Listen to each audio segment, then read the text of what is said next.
जैसे आपका जो फंक्शन है फंक्शन 1, फंक्शन 2, ये दो फंक्शन थे अपने पास, है ना। तो मान लेते हैं ये इन्होंने मेमोरी ली है, फंक्शन 1 ने, ये फंक्शन 2 ने। तो ये जो Z1 है, Z2 है, Z3 है, ये जितने भी फंक्शन ना सॉरी ऑब्जेक्ट्स है, सभी के लिए ये एक ही मेमोरी एलोकेट होगी। फंक्शन 1 के लिए एक मेमोरी एलोकेट होगी, फंक्शन 2 के लिए एक मेमोरी एलोकेट होगी, सभी के लिए अलग अलग कॉपी क्रिएट नहीं होगी ऑब्जेक्ट्स की। तो टोटल जो फंक्शन होंगे आपके, जितनी मेमोरी होगी, मान लेते हैं इसके लिए 4 बाइट चाहिए, मैं एज्यूम करता हूँ, इसके लिए मान लिया 6 बाइट चाहिए। तो टोटल जो मेमोरी है वो 10 बाइट होगी आपकी टोटल तीनों ऑब्जेक्ट्स के लिए। लेकिन वेरिएबल की जब बात आती है, वेरिएबल में ए और बी दो आपके वेरिएबल है, ए और बी। ये Z1 की कॉपी क्रिएट होगी इसके लिए, फिर Z2, ए और बी, है ना, फिर Z3, जितने भी ऑब्जेक्ट होंगे सभी के लिए वेरिएबल्स की अलग अलग कॉपी क्रिएट हो जाएगी। अब इंटीजर है, मान लिया 2 बाइट का है, तो Z1 के लिए कितनी मेमोरी एलोकेट हो रही है, दोनों ए और बी इंटीजर हैं, 2 बाइट इसकी 2 बाइट इसकी, टोटल 4 बाइट होगी। अब Z2 देखो, Z2 के लिए 4 बाइट, Z3 के लिए देखो, इसके लिए 4 बाइट, तो टोटल कितनी मेमोरी होगी, कितनी एलोकेट करी हमने, 4 × 3 12 बाइट, है ना। समझ में आ रहा है मेमोरी कैसे एलोकेट हो रही है, यस नो।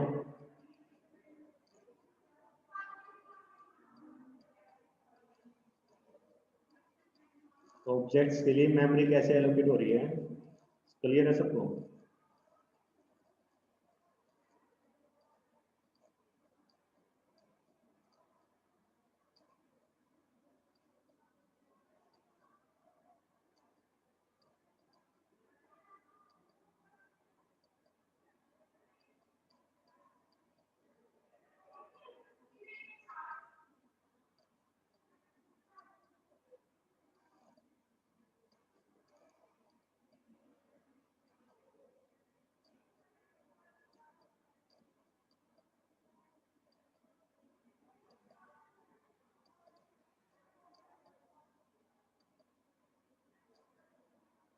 फिर हम करेंगे जेड की मेमोरी में फंक्शन की मेमोरी में कैलकुलेट होगी क्या।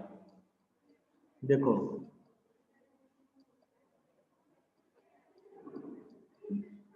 जो फंक्शंस है आपके, जो मेमोरी उनको एलोकेट हो रही है वो कॉमन है सभी के लिए, वो किसी पर्टिकुलर एक ऑब्जेक्ट के लिए एलोकेट नहीं हो रही।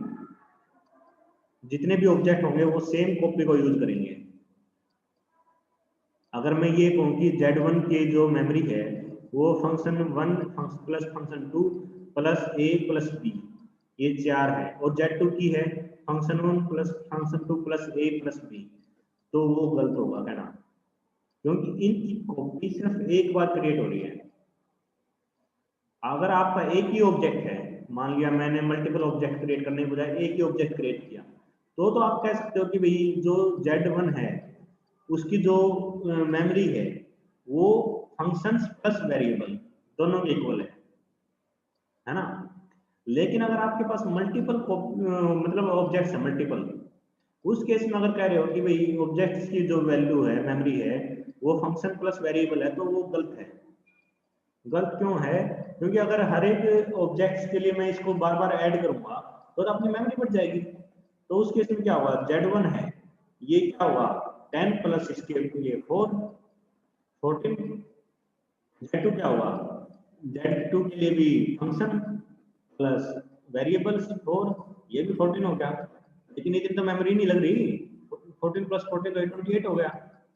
अपनी टोटल मेमोरी कितनी कंज्यूम हो रही है, 10 ये है और 12 ये है, 22 मेमोरी अपनी कंज्यूम हो रही है, 22 बाइट, है ना। तो हर एक ऑब्जेक्ट के लिए मैं इसको कंसीडर नहीं करूंगा, सिर्फ एक ऑब्जेक्ट है तो हम कह सकते हैं कि भाई तो फंक्शन प्लस वेरिएबल है, लेकिन मल्टीपल ऑब्जेक्ट है तो ये नहीं कह सकते। क्लियर है सबको?